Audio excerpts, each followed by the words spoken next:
What's going on, everybody? Welcome to the week, what is this, week 12 show of the Pro Football Focus Fantasy Show here on RotoGrinders. Hopefully all of you had a wonderful Thanksgiving with family, food, friends, whatever else you partake in. But the Thanksgiving slate is over, Ian. There's still DFS. There's still sports betting to be done, not just this week, but for the rest of the year. How was your Thanksgiving, dude? And welcome to the week 12 show. It was great. I hope yours was as well, Brit, and everyone else out there listening. But yeah, I'm excited to get on to a new slate that won't be ruined by Josh Reynolds within about 5 minutes of the entire day happening. So yeah, man, this will be a good one. It's, pretty not as many games as usual to break down, obviously with the 3 coming on Thursday, but I actually like the fact that we don't really have this just major shootout really sticking out. We got Buccaneers Colts, I believe, highest game total left in the week. And you kind of talk yourself into that one maybe being a lower scoring affair, depending on how the Buccaneers injuries shake out and if that run defense can slow down Jonathan Taylor. So a lot to talk about. Let's get after it, man. These major shootouts, they don't exist this year in the NFL. If we think you're right, what do we have last week? We had the Cowboys and the Chiefs, and what's that, 19-9? It's just like the shootouts have almost disappeared, which I do that Millionaire Maker article. I'm gonna have my last one of the regular season, I believe, next week. It's just it's a very different tournament landscape and what's been winning this year. So very, just always interesting. Yeah, the penalties are out of control. Yeah, Britt, sorry to cut you off, but I think you mentioned you haven't seen the winning lineups as many game stacks, right? Usually it's just actually been on one side. Yeah, that's definitely for sure. But let's jump into this week's show. A lot to cover. There's still 10 games. And as always, we like to start it out with your mismatch manifesto, a free article. If you guys are listening on the podcast feed and you ever want to check it out, you can't watch the show live or on YouTube on replay. You can get access to this for free over on Pro Football Focus. Ian, lots of information in here. Tell the people what it is. We get new viewers, users, listeners all the time here at RotoGrinders, and then let's jump into it.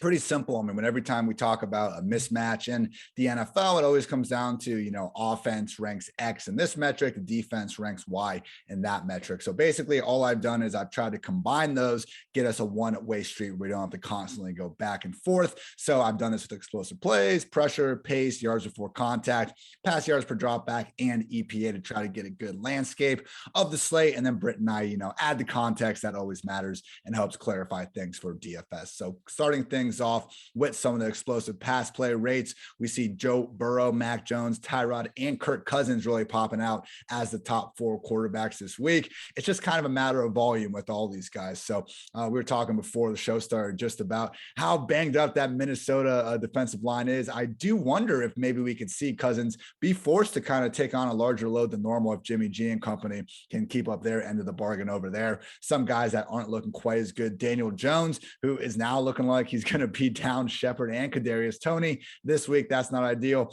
And Ryan Tannehill, who might be down freaking everybody with AJ Brown unable to practice all week. So, we got our best bets coming up, but that Patriots 6.5 points against the Titans, it feels too high until you actually start looking at the Titans offense. And it's I don't know who he's going to be able to throw the ball to at this point. Sure doesn't look good on paper.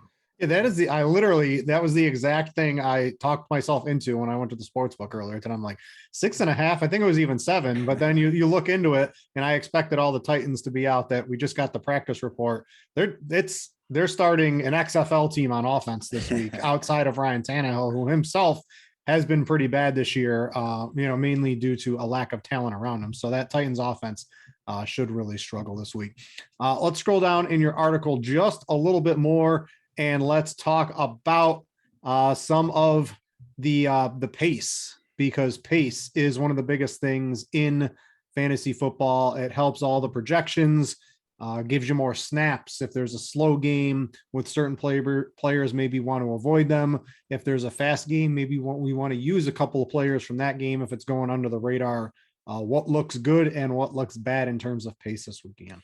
Yeah, they're a pretty clear kind of Mount Rushmore top 4 games this week. Number 1 is the Eagles at the Giants. Could be a fun one. I don't really trust the Giants to get much done on offense, but we got Saquon sitting there at just 6.3K on DraftKings. Maybe we get a nice, post clapper bump going on from Daniel Jones and everyone involved. We'll see. With Philly, Hurts, Goddard, and obviously Devontae Smith, and maybe, just maybe, a little more Miles Sanders than usual with Jordan Howard unlikely to play. So that, usually is NFC East battles, I think, end up being lower scoring games, but perhaps this could be an exception to that rule. Already saw Raiders and Cowboys play out in the other faster paced game. Keep an eye on Falcons at the Jaguars, which is so gross, but hey, we're getting Cordero Patterson back. We're getting some coach speak about Laviska Shenault. Maybe this game can at least give us 1 or 2 guys that are able to kind of win on volume. Some of the slower paced games, Steelers, Bengals, and Titans, Patriots really standing out on the main slate. All right. And that, Cleveland, Baltimore, that one. I was betting a lot of Baker Sunday Mayfield night under props on Sunday night. So that game was fresh in my mind, but that game does look to be a very slow one, which is certainly good for the bets I put, and hopefully that plays out the way I wanted to. Let's look at pressure rate. This can be great for maybe finding a diamond in the rough defense or finding a quarterback that could have a clean pocket. Quarterbacks generally with a clean pocket tend to have more fantasy points. What are we doing on the offensive line and defensive line? The 2 veterans, Tom Brady and Big Ben, should have all day to throw this week. We'll see what shapes out with these wide receivers. I mean, AB's already been ruled out. We'll see if Evans is able to play. And if not, getting up to Chris Godwin and Cash might be a necessity, because against this Colts defense, 10, 12 targets to that dude. That talented of a guy could go a long way. And then with the Steelers, man, I think Deontay Johnson is actually right in that same group, and also cash viable, because if Big Ben can at least have some time to throw, which it looks like he'll be pretty good in that quest, he should be able to, again, just add a little more efficiency to the already ridiculous volume that Deontay is getting. It feels like he hasn't had that great of a year, but you look at it and it's like, okay, his efficiency has only been meh, but you don't need to be that great when you're getting 13 targets per game. He is the wide receiver 10 in full PPR points per game through 11 weeks. Some guys that might not have as much time to throw, Tua, Cam Newton. I think some of that's a little bit still an after effect of Sam Darnold, holding the ball so damn long throughout the year, and also Carson Wentz standing out. Britt, I was so wrong last week when I was thinking, hey, we got the freaking Colts going up against the Bills. Might be a situation where the Bills can keep up on offense, slow down Jonathan Taylor a little bit. Maybe it'll give us the Michael Pittman volume we've been looking for. Obviously, that did not come close to happening, but some might say the process wasn't too wrong. And once again, this week, we got a Buccaneers team, should be able to score plenty and potentially enough problems at the line of scrimmage to have Carson Wentz have to throw the ball a little more often than we're used to. So I'm going back down to Michael Pittman. Well, here's hoping we get some better results this time. I'm going to take the under on 5 Jonathan Taylor touchdowns this week. Call it a call. Ooh, look at you, man. I'm getting frisky. Call that the lock of the week. I do want to, I've been in Chiefs prop shop. If any of you guys are in the Discord on RotoGrinders, or if you haven't, you can join it. It's free to join. One of my favorite props of the week. We talk a lot about prize picks. Carson Wentz, 9.5 rushing yards. I'm on the over on that one. Big time. He scrambles a lot, and it looks like the pressure rate is going to have him scrambling a little bit here, Ian. So I wanted to throw that in here as one of my favorite props of the week if you're over on prize picks. Scrolling down the rest of your article, let's get to yards before contact for running backs. There's a plethora of good running backs. I think earlier in the season we saw there weren't really too many running backs, and with so many injuries, now we have a lot of running backs that we want to use because they're getting all this volume. We've talked about that pretty much at length all season long on this show.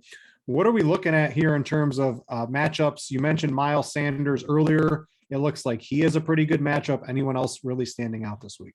Yeah, Sanders, and it counts for Jalen Hurts as well. You look at what he's been able to do on the ground this year. He's literally a top 10 producer in terms of pure fantasy points from only rushing production. So Hurts and Miles Sanders against this Giants defense should have all sorts of open running lanes. Also got the Jaguars, James Robinson actually not on the final injury report this week. He's been playing through a heel and a knee issue. It hasn't really limited too many of his touches, but he's kind of gone from a 90% 90% snap guy to more of a 60-70. So hopefully we get more of a healthy version of him up against that Falcons defense. And then we also got the Rams sticking out. Darrell Henderson, man, like, did he sleep with the draft queen at some point? Like, I don't know why he keeps going back under 6K despite having all the sort of volume and workload we're looking for. But once again, here we are. And I think with this matchup, he is cash game viable. Some of the more rough situations, the Falcons, Steelers, and Titans. Titans, we're staying the hell away from there no matter what.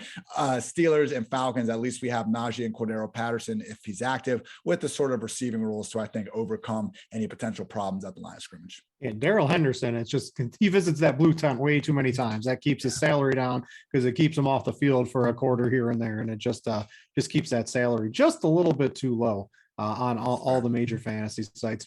All right, let's finish this up. Let's go to EPA per play.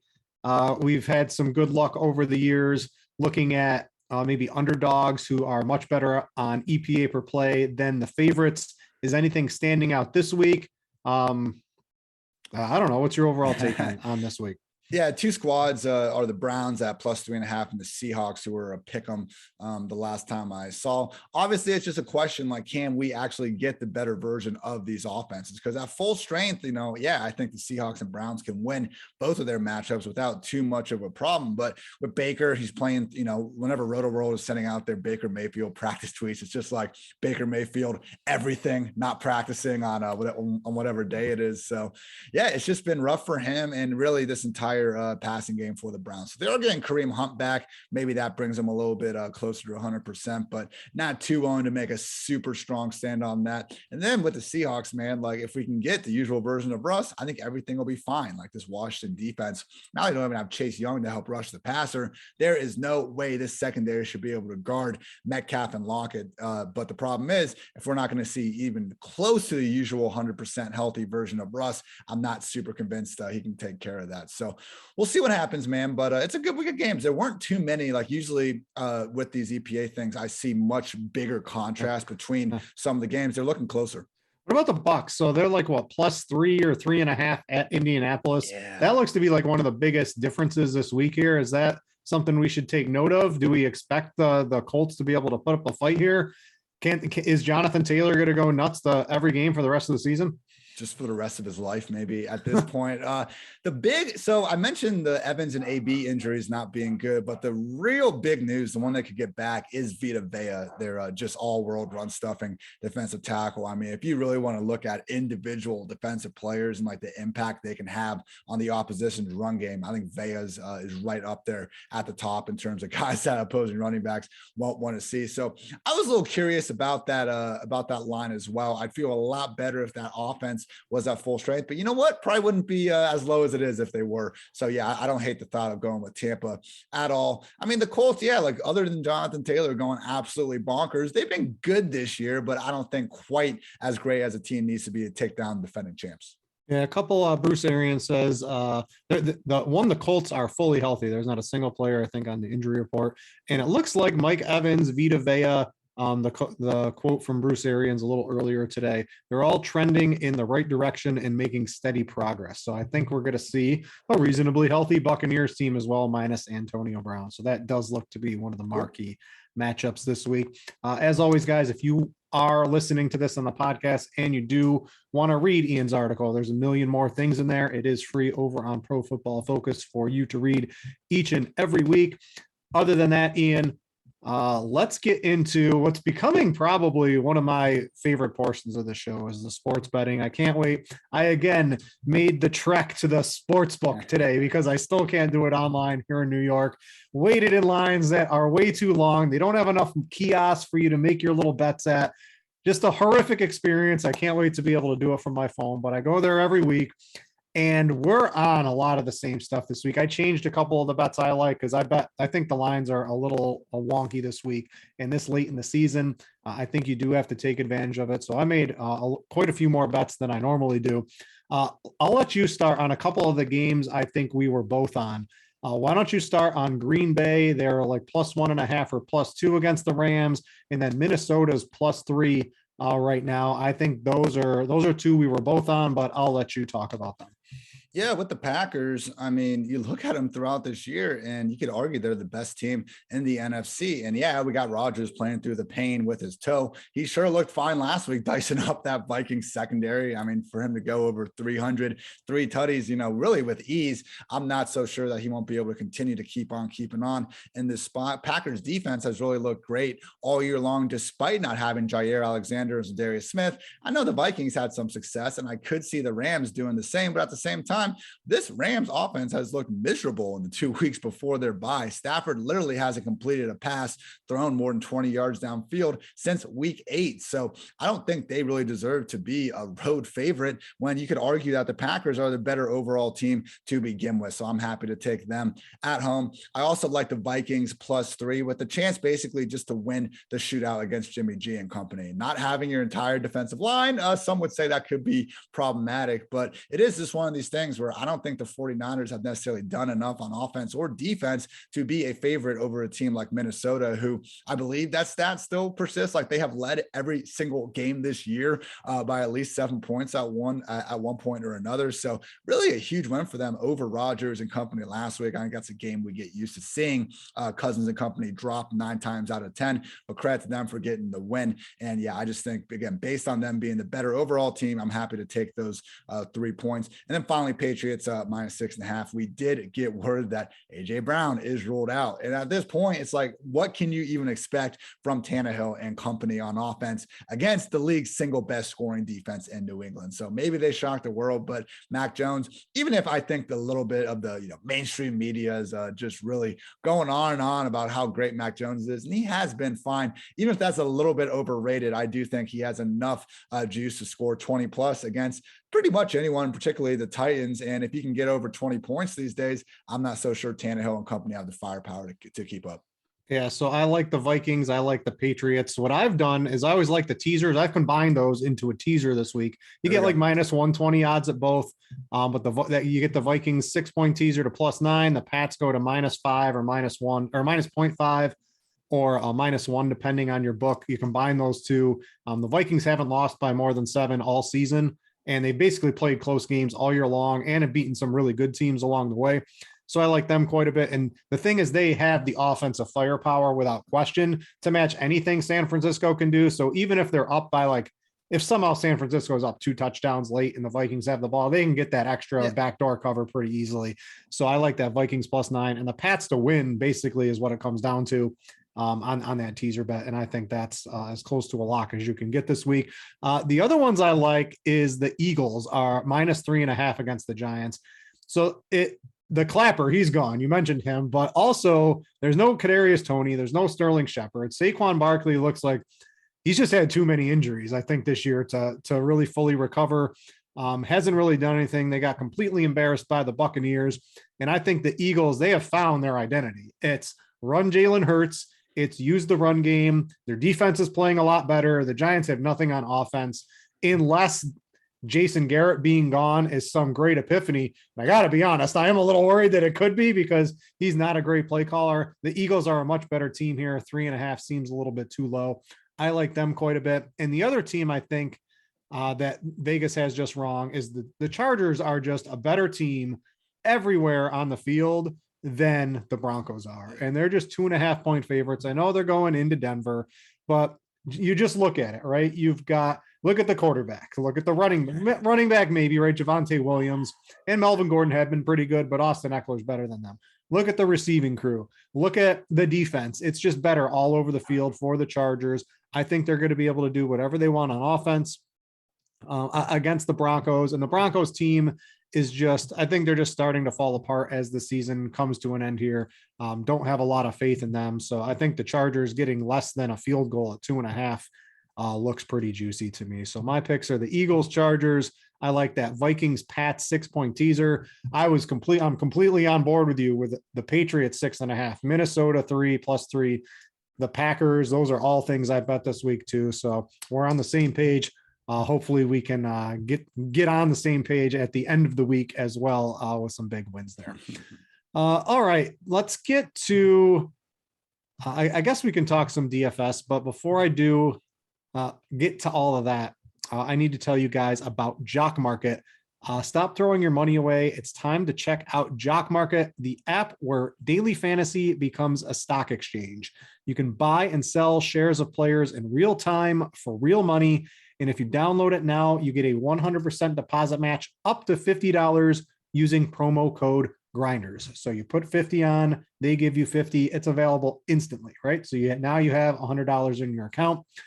So get this, if you are a first-time player on Jock Market using this first $100, they have what's called the first market guarantee up to $100. So if you lose that $100 in your first time playing on Jock Market, they will refund you that $100. So it's basically a risk-free shot to check out Jock Market.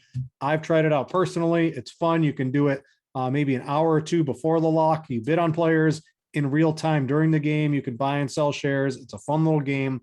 Check it out over on Jock Market. All right, let's get to DFS this week, Ian. And you mentioned this at the beginning of the show. We don't have that Kansas City Dallas game.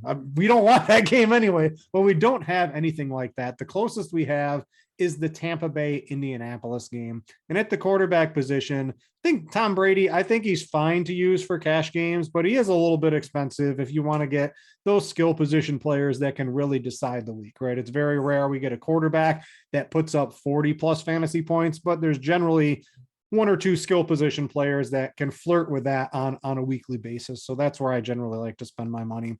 So cash this week, I've got three guys. It looks like we're sort of all in the same ones. The low tier we're both on is Cam. Why don't you talk about him? And then I'll give, if you're looking to spend up a little bit more, I got a couple other options.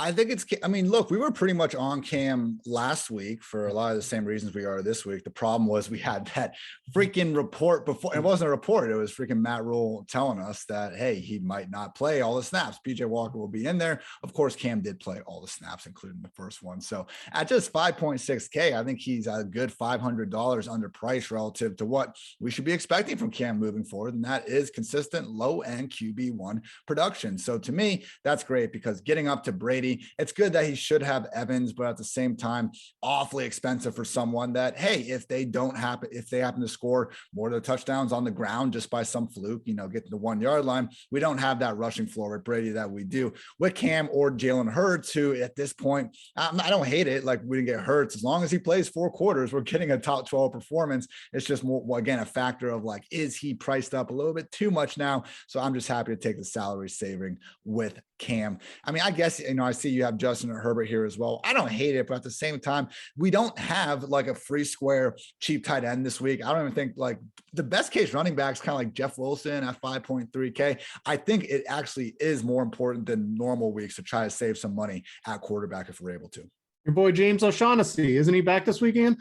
He is, bro. And that's why I had Dan Arnold. No, I've seen that. I'm on you, Brit, because we cannot do Dan Arnold because of that. We don't know, man. James O'Shaughnessy throwing another wrench in the slate, man, just like he's trying to do. You were onto something there week one, and then it turned. Then we just got to use Dan Arnold for a while. Yeah, but I think Herbert, if for some reason you don't want to take Cam, I don't know why you wouldn't, but if for some reason you didn't want to, Herbert 6,600, I think he's too cheap given his upside. We saw it against Pittsburgh. We've seen it multiple times this year. Sneaky runner too. He has the ability to have plenty of yards on the ground, get a rushing touchdown, all that sort of fun stuff. And then if you just want to be able to air it out, you've got Tom Brady in a dome against the Colts. The Colts have been able to be had through the air all season long. It looks like Mike Evans is going to be back. You've got Gronkowski back. Chris Godwin looks to be one of the better plays of the week at wide receiver, specifically in PPR full point scoring. So you have what are very 3 different tiers, right? Cam at 56, Herbert at 66, Brady at 76. Those are probably the 3 quarterbacks I like for cash games. And of course, you can mix all of them in tournaments. But my favorite tournament of the week is this Minnesota-San Francisco game, because I think both offenses should be able to put up points almost at will. I mentioned, I think the Vikings should be able to, I'm not worried about the Vikings getting blown out at this game. I expect a close game all throughout with the talent they have on offense, and their shaky defense might allow San Francisco. Maybe it allows Jimmy Garoppolo to not turn the ball over 3 times, because that's what he does like to do, specifically at home, which is where this game is happening here. I think Jimmy G might be a little sneaky. He's got plenty of weapons. Debo, Ayuk, Kittle, whoever is the starting running back in this game, I think is plenty fine too. So this is the game I'm looking at as the sneaky tournament shootout of the week. The Vikings have done it multiple times this season. The 49ers have enough firepower, and I think both those quarterbacks will end up with low ownership. Yeah, I think the Cousins call in particular is pretty sharp. I've done it all. We've been talking about this all season long.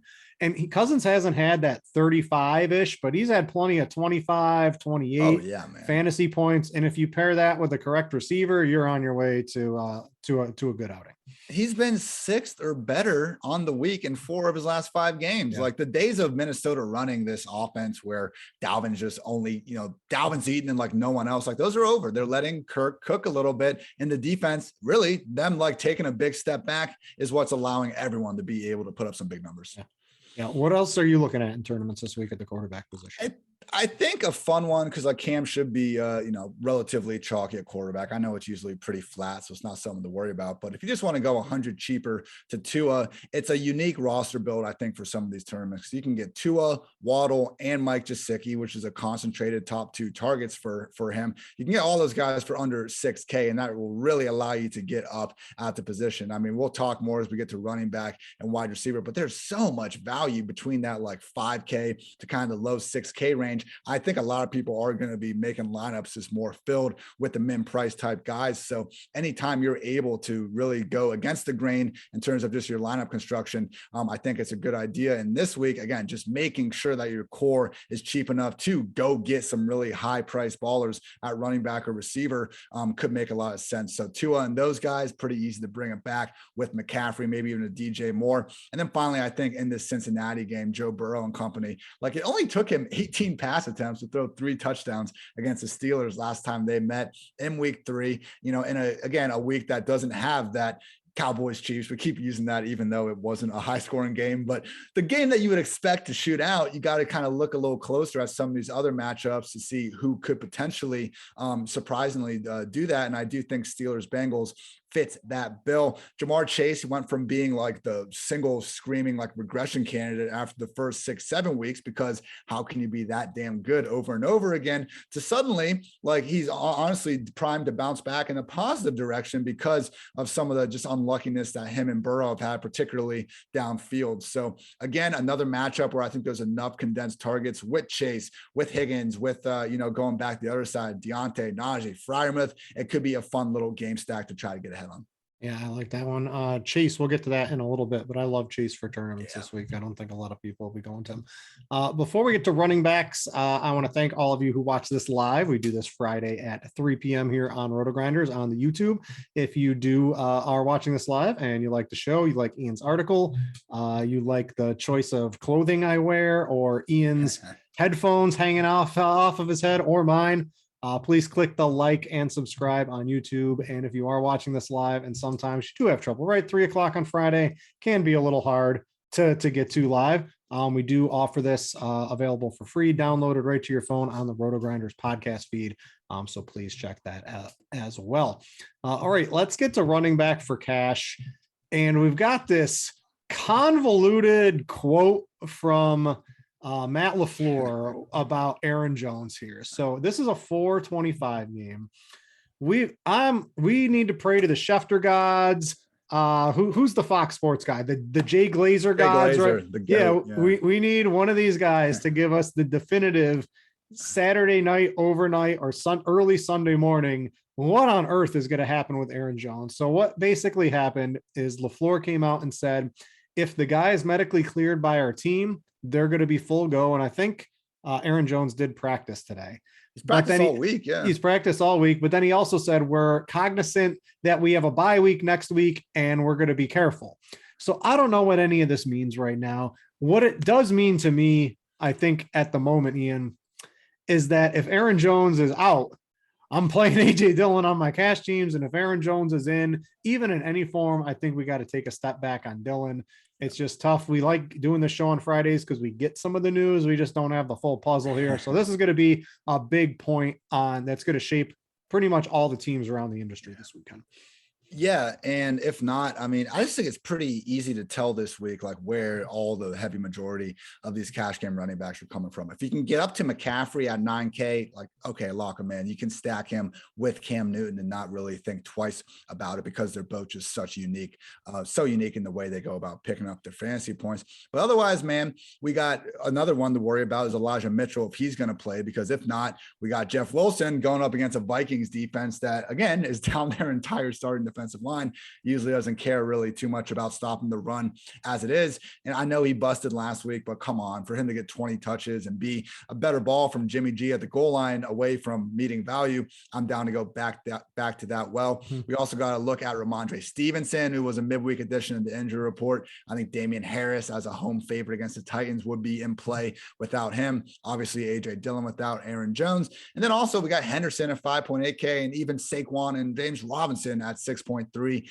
and 6.2. So that $1,000 stretch from Wilson up to Saquon, again, like I'm good with almost 5 running backs from there, depending on how some of these injuries shake out. We just got to kind of wait and see what happens. So I want to throw, you mentioned Elijah Mitchell. This just crossed, still in a blue no contact jersey on Friday, but he appeared to be doing more with his right hand than he did earlier in the week. I don't know. You're in a no contact jersey on Friday. You're gonna play on Sunday, Ian? Probably not, man. Apparently he's not even holding the ball like in his right hand. He's going lefty only. You got Debo, you got Jeff. It's unfortunate, man. But yeah, I would guess right now that Mitchell will not be playing. Yeah, we'll have to see what that does here. You mentioned James Robinson, so he's off the injury report, which he was dealing with some foot injuries. And if he's like, instead of playing 50 or 60% of the snaps as he's been hurt, they lost Swagnew too. He's gone. So there's more running back snaps. I know they want to get LaVisca involved. I'll believe that when I see it, Exactly. not when I hear it from the Jaguars, because we've seen him sort of take a back seat. But if Robinson gets his snaps back up, he's home against Atlanta, which is the nuttiest matchup basically you can have. Atlanta's allowed the third most fantasy points in a game so far this year to running backs. I looked at the PFF team grades. They're 22nd. That's not good. And in the last 4 weeks, they're allowing 30 plus fantasy points a game to running backs. And if Robinson can command a bigger snap share than he has over the past couple of weeks and gets all the touches, and the Jaguars are able to keep this game close, if he gets those 20-ish touches, I mean, he's going to smash against the Falcons. There's absolutely no doubt about it. So I like him quite a bit. And then you've got all those other guys in that tier that you mentioned. We just got to see how the injury news breaks out. So you will have to watch some of the shows later this week on RotoGrinders. You will have to look at Lineup HQ. And if you have Derek Hardy's blitz projection system, see where it all shakes out as the week progresses. And hopefully we get some more news before Sunday morning, because what I really like when I wake up on Sunday morning at like 7:30, literally the first thing I do in bed, I type Schefter on Twitter and I see who's in and who's out. And I like when I have all that news. I'm hoping we have it by the time Sunday morning comes around this week. Britt, so if we get, let's say Jones or Mitchell are out, so we can get one of Dillon or Wilson. We got Robinson, we got Henderson. Like, do you feel the need to get all the way up to McCaffrey now that we have like a good I don't think so. Cheaper? I think McCaffrey certainly projects as the highest. Like he projects as an amazing play for sure at 9,000, but I think his ownership is going to be relatively low if all the injuries fall the right way for the backup running backs for sure. If Aaron Jones is in, if Elijah Mitchell plays, if a couple other things, let's say James Robinson, hey, off the injury report, but I'm still hurt, right? If things like that happen, McCaffrey's going to shoot up the ownership projections. But I think that the Myles Gaskin 5,600 to Saquon Barkley tier is just full of players that I think are going to end up being highly owned this week. What about Gaskin? Can we play him against Carolina? I'd rather not. Well, have you seen him this whole year, man? He only balls out on odd number weeks. So if you just want to go, we're back on that stat. All right. But no, I mean, look, he's fine in tournaments, I think, but why would we go with Gaskin when Henderson's only 200 more? Like, I just think there's better options to Gaskin. Literally, it's every other week. He has a good week. So that's what I'm saying, man. Fantasy doesn't have to be hard, Britt. All right. Tournaments. So I think with everyone going to that tier, we said it sort of last week, and I don't know if Jonathan Taylor made the list, but it sort of was the premise, right? Where everyone's using these mid-price running backs. If you spend up, your build looks completely different.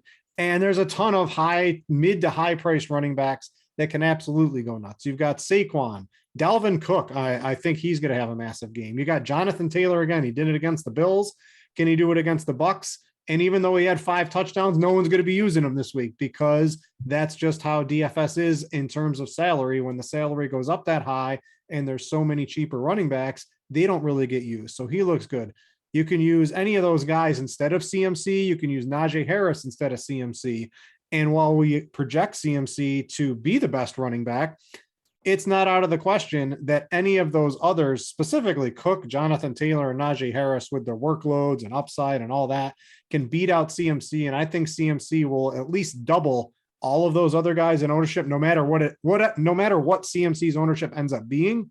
He will be probably double Dalvin Cook, double Jonathan Taylor, double Najee Harris this week in terms of ownership. So don't be afraid to mix it up at the top. It's not just CMC or bust. These other guys can certainly get there in a tournament. And then your lineup also looks very different. Yeah. A couple lower price. I agree with you. If you can get up this week, I do think that's probably going to just give you a more contrarian lineup build than others. But some other kind of mid-price guys that if you want to still go with that build type, but not be hitting all the chalk, I think Javonte Williams at 5.2K against the Chargers defense, where if Javonte just gets his usual 15 touches, like they might be bad enough against the run, regardless, for him to just eat. Or maybe we get that, familiar post-bye rookie bump, and he actually does take over. Keep an eye on some of these injuries, though. We got the Broncos right tackle 50-50 to play. The left tackle Garrett Bowles is still on the COVID list. So I'm going to be off Javonte if he doesn't have his pair of starting tackles. Might go down a little bit to Miles Sanders at 5.1K. 98 touches without a touchdown this year, Britt. That is the most in the NFL by far. No Jordan Howard. I mean, okay, maybe they keep annoyingly keeping Boston Scott involved. They activate Kenny Gainwell and all that, but Jalen Hurts can't score 3 rushing touchdowns every single week. At some point, it is going to go back to Miles Sanders. And as we saw with some of our yards before contact stuff, this could be the week where he does finally be able to bust a big one or two, thanks to that advantage at the line of scrimmage. And then finally, Leonard Fournette, who just continues to have one of the most fantasy-friendly roles in all of football. Like, he is a top 5 running back in terms of expected points. He's got the 4th most targets among all running backs. I mean, going back to all the offseason stuff about wondering like how much Giovanni Bernard was going to take away, the answer, not much. And now Rojo is completely uninvolved as well. So again, just trying to zag a little bit off people maybe really getting into more the Tampa Bay passing game or looking at the running back on the other side of the field. Don't forget about Lombardi Lenny and that 2 touchdown upside he has each and every week. Before we get to wide receiver and tight end, I want to remind some of you that watch on YouTube or listen on the podcast feed that you can get RotoGrinders Premium. So if you want access to the ownership projections that Jamino does every week, if you want to watch Crunch Time, if you want to play basketball, right? Our basketball projections are absolutely amazing. The Crunch Time show with Meansy and Roth during the week is a must watch if you're playing NBA DFS. You can get all that on RotoGrinders Premium. If you don't care about basketball at all, you can just get an NFL, or we offer all sports in one sort of subscription for you to check it out if you want to take your game to the next level. All right, let's get to wide receiver. I think for cash games, my lineups are definitely the first guy I penciled in this week is going to be Chris Godwin. There is someone who you mentioned, Deontay Johnson, who you could really, if you use those two, Chris Godwin is certainly going to get his targets. Basically, what does he have? 19, 31, and 28 fantasy points in 3 of his last 4. The other game was a 12.7. And no matter how this game goes, Godwin is the safest bet in that receiving crew. He's not really going to disappoint. Even a 12.7 at 7K, it'll stink, but it's not like a goose egg. It's not going to kill you at the end of the day. Very safe, sound with upside at 7K. I think he's great.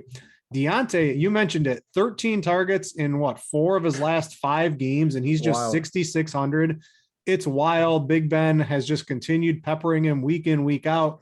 And this game, while the pace is a little slow that you mentioned from your article, I think both teams can put up some points here. I think Cincinnati's going to be able to do what they want against Pittsburgh. And I think Big Ben, while he's not great, he knows what he needs to do. They hand the ball off to Najee Harris a bunch, and then they throw it to Deontay Johnson and Pat Freiermuth quite a bit, and you've got Claypool stretching the field to open it up for everyone underneath.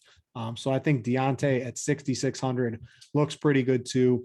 If for some reason you can't get to Godwin, a nice consolation prize would be Deontay at 6,600, but I think you can try to get both of them and just really have an immense target floor for two wide receivers. Godwin's probably priced a couple hundred too low, but Deontay's at least like 500 or 600 too low. So get that value at the high end and get those targets for sure. That's why I've kind of soured on really paying up for McCaffrey, because it's really hard to get up a wide receiver than if you're devoting that much to CMC. And I think I would rather pay up for Godwin and Deontay versus at running back. I think there's more than enough value from that. Again, 5.3 to 6.3 range to not have to go all the way up to CMC. So yeah, if you can get Godwin and Deontay, absolutely sign me up. And then from there, we also have some mid 5K guys to feel pretty good about as well. Brandon Ayuk officially out of the doghouse. Absolutely love to see that. He might catch the Patrick Peterson shadow, but I think in the year 2021, that like warrants an upgrade. They brought him back from IR last week and said, oh, go guard Devontae Adams. And he did okay enough when they were one-on-one, but that's the other thing about these shadow matchups and why we shouldn't worry about them too much, because Devontae still scored 2 touchdowns in the slot because they don't move Peterson into the slot. So we can get Ayuk versus Mackenzie Alexander whenever we want. So I think he's fine there. Jerry Jeudy at 5.5K. We've seen now in the 4 starts with Jeudy and Teddy. I mean, they're just feeding him the ball way more than Patrick or Sutton. So I'm fine with that. And then also Michael Pittman at 5.6K. So among that group, I would probably feel the safest about Jeudy. And then it's kind of like a draw between Ayuk and Pittman. I'll give Ayuk the slight advantage, but yeah, more than anything, if you can get up to Deontay and Godwin, absolutely, because I don't see many ways where either guy is finishing with fewer than 10 targets.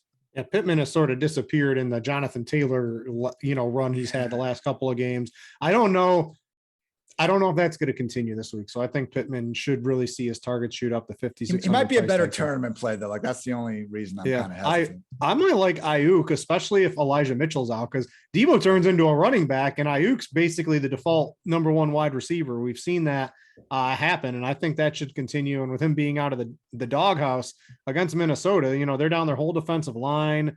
They're down who'd they lose in the secondary a week or two ago? They just got Peterson back, but they all suck, man. Like the best corner is Peterson. He's like 66th in PFF cover grade. So I think if we got backups out there, that's even better. Yeah, Ayuk's got 7 or more targets in 3 of his last 4. So really solidifying his role. And I don't know. I don't think this isn't a Kittle matchup for me. It's more Debo and Ayuk. So I like Ayuk, and then Pittman's sure tournament, but I think you can even be rewarded with him in cash games. And that there are a couple fringy 4th, sub $5,000 plays, but they're not really there this week. So I don't see myself doing an Odell Beckham at 5,000, a Van Jefferson at 4,900, Corey Davis at 4,800. Visca's maybe the one, but I don't know. I don't know if I can't do it. If LaVisca has the big game, I'm certainly not going to be the one playing him on my cash team.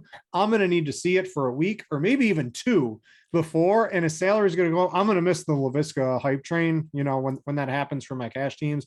I'm okay with that because that 5 to 6K tier is so good. And then that mid 6 between Deontay and Godwin so good. I think that's where I'm going to be spending this week. Yeah, hey, we'll go James Robinson. I'm fine with James Robinson. Let's not get carried away in this Jaguars offense. Yeah, that's why Cam looks really good at that $5,600 price tag, because it helps you get everything else. All right, tournaments for wide receiver. A couple guys I was looking at. By far, the number 1 leverage spot of the week is going to be Mike Evans over Chris Godwin. Yeah. I think Evans is going to play. I don't know if he's completely off the injury report, but I believe he returned to practice on Friday. So that looks to be, you're going to get a 4-to-1 ownership discount, maybe 3-to-1, as if Mike Evans gets fully cleared from all that, because he's also more expensive, right? He's 7,200 instead of Godwin, that's 7,000. Everyone's just going to play Godwin instead of Evans. Extreme leverage there while getting the same game. That makes a lot of sense. And then I mentioned I like Jamar Chase. You gave all the reasons earlier. He's just run really bad on those deep balls. And against Pittsburgh, they're still down a couple of guys in their secondary and not playing as great of football on the defensive end recently. I'm hoping you like Joe Burrow as a tournament play. I like Jamar Chase on the tournament side. And that looks to be, a good pairing for me for someone I want to use for some upside. What are you doing? Are there any cheapies out this week? Or are we like you've got Van and Odell, and I think they're slightly interesting.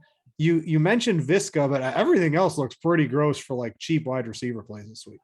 Like Nico Collins, maybe, but no, like I don't want to do that either. Seriously. So I don't think you can really go that cheap this week, but there's plenty of room to at least get a little bit of salary relief. I think Van and OBJ, I mean, those guys could both be up $1,000 next week, depending on how Sunday goes. It's just been a struggle for them to really be hitting that deep pass. As we saw Vikings versus the Packers, though, like a good lethal passing game can take this Packers secondary to school. Whether or not this will be Stafford this week remains to be seen, but we at least know they're capable of doing that when everything is clicking. I also like Elijah Moore at just 5.6K against the Texans. I mean, it does look like Corey Davis is going to be out there. I know we got Zach Wilson back, but the big thing for Elijah, he's been producing now for a good 4 or 5 weeks, but a lot of that was tough to feel good about. It was coming at garbage time, and he wasn't even playing ahead of Crowder. That did change last week. He started for the first time since like week 3, and he actually did finally work ahead of Crowder in snaps. Imagine that, using the guy you drafted at 34th overall over the guy you forced to take a pay cut to even stay on the team in the summer. So good to see there. I do think Visca is more of a trap. Real quick though, I think another good leverage opportunity. You mentioned Evans off of Godwin, which I 100% agree with. How about Claypool off of Deontay Johnson? I know we got the report that like he's got bad turf tone. He's not feeling good. He's not in the injury report though, and he's been playing through it. So like this isn't an injury that is new that we need to wonder like, oh, how's he going to be producing through it? He's been playing with it, and it sucks that he's not 100%. But at the same time, I think a lot of guys in the NFL are never close to 100%. And, credit to Claypool for just being truthful about it. So I do think Chidobe Awuzie will be shadowing Deontay, which means Eli Apple is on Claypool. And I do think that's one of the more matchups that we can feel especially good about in terms of how those shadow dates go. So consider pivoting off Deontay to Claypool in tournaments, also Elijah Moore and those Rams complementary options.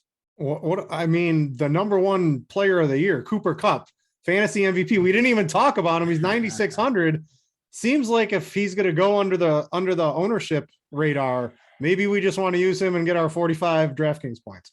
Man, he's got 7 catches or more and 90 yards in all but one game this year. Like the floor is the freaking roof for that guy. I don't hate that call at all. All right, let's get to tight end. And you mentioned we always like that $2,500 to $3,500 tier at tight end, and it looks pretty gross this week for anyone that you might want to use. So we're spending a little more than we want to, but I don't think we have to spend up to the Kittles or the Kyle Pittses, because there's I'm eyeing Dallas Goedert, he's 4,800, and I'm eyeing Rob Gronkowski, who is 4,400. And then we're getting the Pat Freiermuth at 4,300. Between those three in cash games, I think that's where I'm going to be looking. People are going to play Evan Ingram. I'm not going to be that guy. I'm not going to be that guy. I'm going to spend up, and I'm eyeing Gronkowski pretty hard here. Indianapolis has been not great against tight ends all year. He comes back and has a monster game. I think we can expect him to be, if Evans is at all, right, not 100%, who's going to be the end zone target here for Tom Brady? It's going to be Rob Gronkowski. Don't forget to start the season. He had back-to-back 2 touchdown games. You get that. He's had 8 targets in 3 of his 4 healthy games this season. That is too low of a price tag for Gronkowski. And I'm thinking that's the guy I'm going to roll with this week. It just looks too good, but I wouldn't fault anyone for going Goddard or Freiermuth. But I mean, just for 100 more, do you want Rob Gronkowski with Tom Brady throwing him the football in the biggest shootout possible of the week? Or do you want Pat Freiermuth catching the ball from Ben Roethlisberger in a slow game, outdoors in Cincinnati? It seems like Gronkowski for $100 more seems like the play. Yeah, Gronk's the safer bet. I do think, if you have Godwin, maybe it's just that, like if you decide to go with Godwin and not Deontay, then maybe you could go Steeler, Buccaneer and not stack the pass catchers if you're not going with Tom Brady to begin with. But just 1 versus 1. Yeah, I don't know how you can't project Gronk for more. The case for Evan Ingram is that we have Shepard still out. Kadarius Toney is doubtful and Kyle Rudolph is doubtful. So Darius Slay is going to be in there, probably taking away Kenny Galladay. I mean, if Ingram can't get it done in this spot, it is never going to happen. But with that said, I'm doing everything in my power to find those extra $600 and just get up to Gronk. Is the cheap, like for tournaments, there's not like a cheap tight end we can use. The only one that I could talk about for more than 10 seconds as maybe someone to go get is Pharaoh Brown for the Texans. They've been utilizing 3 or 4 tight ends almost every week all year until last week. Jordan Akins, usually their starter, was a healthy scratch, and they gave Pharaoh Brown this 80% plus role. So to me, like he is the type of sub 3K tight end we want to shy away from, because I don't think they're necessarily a good enough receiver to make it work. But if you want a sub 3K guy that you at least know is going to be on the field, maybe he catches a red zone touchdown, maybe just maybe Pharaoh Brown is your guy. But if you tell anyone that I really touted him, I'll call you a liar. I'll throw you a Donald Parham red zone touchdown. How about there that? We go. At 2,700. What are we? I just see the ownership getting pretty congregated this week around Goddard, Gronkowski, Freiermuth, Ingram. Probably is there? Can you make a case for Kittle or Pitts? Gesicki for sure. But the high end Pitts, like he's really disappointed the past couple of weeks. Is 6,100 seems like a lot to spend for him. Kittle would probably be the guy, but I'm definitely on Ayuk and maybe Debo. I do like Jimmy G, so I could understand that in a tournament. I don't know. It's just not a week. We don't have the Darren Waller. We don't have the Travis Kelce. We don't have the Mark Andrews. I think the mid tier is probably where I'm going to live mostly. Gesicki, though, I think would be the guy to get to in tournaments. Again, he's their number 2 receiver that they happen to call a tight end, and that's just pretty rare to see at just 5.3K. Also, if you want to go, I can't do it. I wanted to go Dan Arnold at 4K coming off the week where he goose egged and everything. Your boy's back. James O'Shaughnessy, my guy, as everyone knows. Can't say James O'Shaughnessy without mentioning Ian Hartitz. But yeah, just too much uncertainty going on there if Arnold will continue to have the full-time role. So yeah, with Pitts, man, he has 1 touchdown all year, and it was when the Jets decided to guard him with a freaking defensive lineman near the goal line. So at that point, like only 300 less than George Kittle, I'd rather just give up the Kittle if you want to really spend up at the position. All right, give a couple defenses, and then we'll wrap this up here, Ian. Yeah, I think you can go all the way down to Jacksonville at 2,200, particularly in cash this week. The Falcons have scored 3 total points in their last 8 quarters of football, or go up 100 to Houston at 2,300 against Zach Wilson. Both teams are at home. They're at home. They at least Jacksonville has a redeeming pass rush. You can't say the same about Houston as much. And they're facing offenses that, again, are not good by any stretch of the imagination. So really, if we can just check 2 of those boxes, you should be feeling pretty good about your cheap D. Just some quick stacks with the running back and the defense, I think, make a little bit of sense. Austin Eckler and the Chargers going up against Teddy and company. Miles Sanders and or Jalen Hurts going up against Daniel Jones. We know he's prone to a couple back-breaking fumbles per game, it seems like. Mix in the Bengals against Big Ben, AJ Dillon and the Packers, doing their thing. And also Ty Johnson, who we actually didn't bring up, benefiting from Michael Carter not playing this week, doing that Ty Johnson with the Jets against Houston. No, it doesn't sound all that good when you say it out loud, but at the same time, weirder things have happened in tournament land. That's what we're trying to do out here. All right. I think that's going to do it for the week 12 edition of the Pro Football Focus Show. As always, great doing this with you, Ian. You can go check out all of his work over at PFF. And again, if you want to read through his article in much more in depth than we go over on the show, you can do that for free over at Pro Football Focus. With that, happy Sunday, everybody. Hopefully there's less penalties called than there were on that Thanksgiving slate, and we can enjoy some actual football being played this weekend. For everyone who's watching, we greatly appreciate it here at RotoGrinders, listening, downloading, however you are consuming this. Much appreciated. And for Ian, I'm Brit. Thanks for watching, everybody, and we out you.